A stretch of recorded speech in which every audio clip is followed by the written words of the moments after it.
the Communist Manifesto.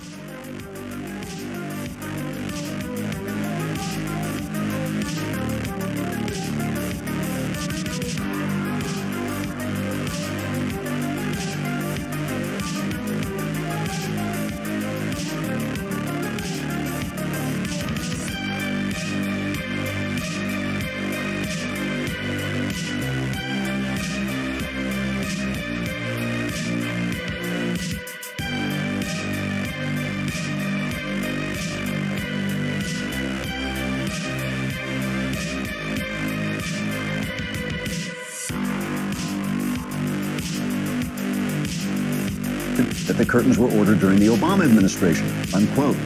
The Times promptly replied, quote, "Dear stinky Jew face, this was not a mistake. We were trying to make you look bad because you support America and Israel, both of which we've been trying to undermine for the last 30 years. Created his own comic, its latest iteration, Cyberfrog, Blood Honey, has raised over $500,000 through crowdfunding. Here is Ethan Van Sciver. Ethan Van Sciver, thank you so much for coming on. It's my pleasure. It's great to be here, Andrew. Big fan. Oh, thanks. We were able to raise money to actually replace this guy's door. But from then on, it was just kind of like, all right, this is serious. Like, I really can't go anywhere. You know, I can't go and appear somewhere because these guys have so rallied up crazy people against me that it's unsafe. Eventually, I talked to DC Comics about this. They didn't know what to do. They kept saying things like, remove your social media. I mean, maybe disappear. And I kind of said, well, my social media is my sword and my shield. You know, I can't just disappear, and I don't think that they're going to stop ever. So I said, I'm going to leave. At the end of my contract, I asked how many more issues I owed them. I owed them 5. I quit after 4. They let me out. And it was like free falling. I'd been there for 20 years. Yeah. I've been there for 20 years, and I've been chased out by people, maniacs, crazy people who were lying about me. And this was all over comic books. I just want to underscore this. This is about comic books. You know what I mean? It's like, and the whole time this is happening, I'm like, this is an incredibly high price to pay for the privilege of having worked in comic books. Yeah. You know what I mean? Yeah. In a dying industry. And it is a dying. So what are you doing now? What are you doing instead?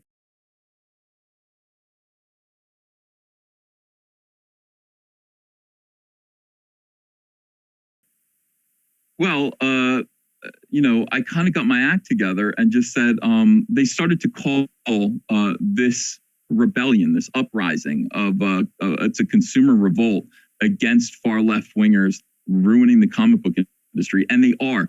Comics are down 10% last year in sales.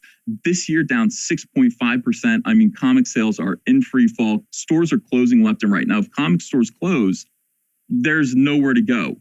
Marvel and DC have an exclusive distributing agreement with Diamond Distributing.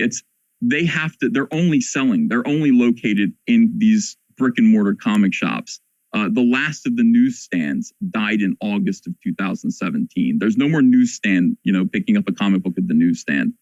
So as these brick and mortar local comic shop retailers go out of business, 50 of them last year, I don't know how many this year, but a friend of mine who is a publisher had a list of 100 comic shops.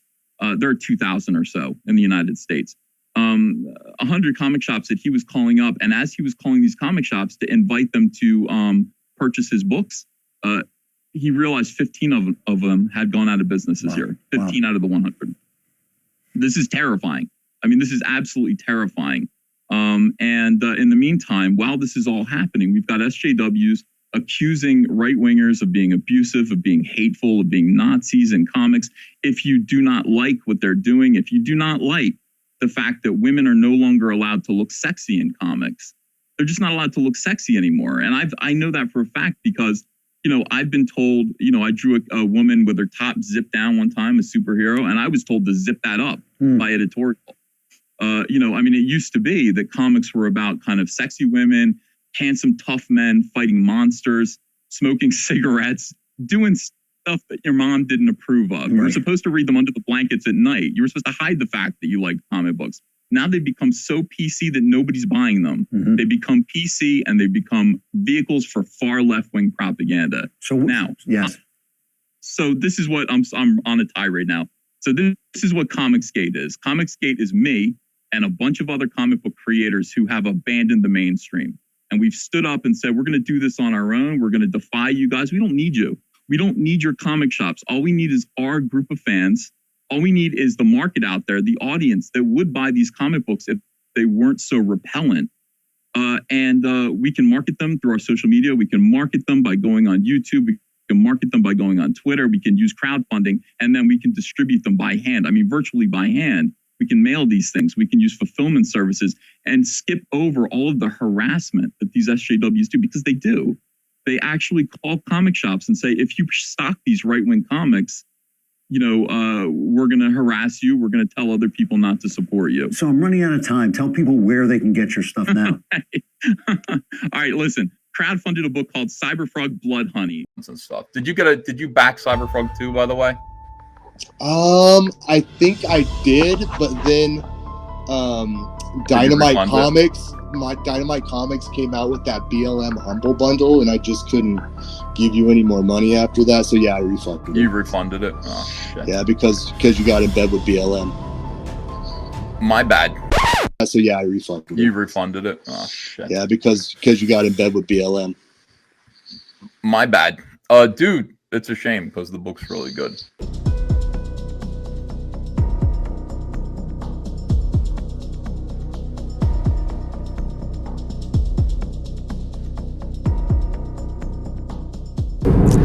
And it makes you think, since Mark Wade is over at Dynamite, at least partially, got Gail Simone, you got all these SJWs over there, and now they're contributing directly to this Antifa shit, makes you wonder, is this whole, tortious interference? Is this just some ploy, some fraudulent scheme where it's like, hey, let's just appeal to our sides, you'll fight me, the Nazi, and I'll fight you and your liberal horde, and we'll pander to our respective sides, and their specific feelings about the issues, and we'll get war chests and essentially a surplus of money for nothing. It looks orchestrated now that you got someone who brought this to my attention, being a Star Wars fan. I got into Comicsgate a lot largely because of EVS. And now it just puts everything in question. All right. We are here with continuing coverage of MegaCon 2007. And my next guest is, Mr. Ethan Van Sciver. How you doing today, sir? I'm good. How are you? I'm doing great. What do you currently read? Like just, either books or comics or whatever. Do you want to answer this one? No. The Communist Manifesto. Next question. Yeah. Well, Ethan, one more question.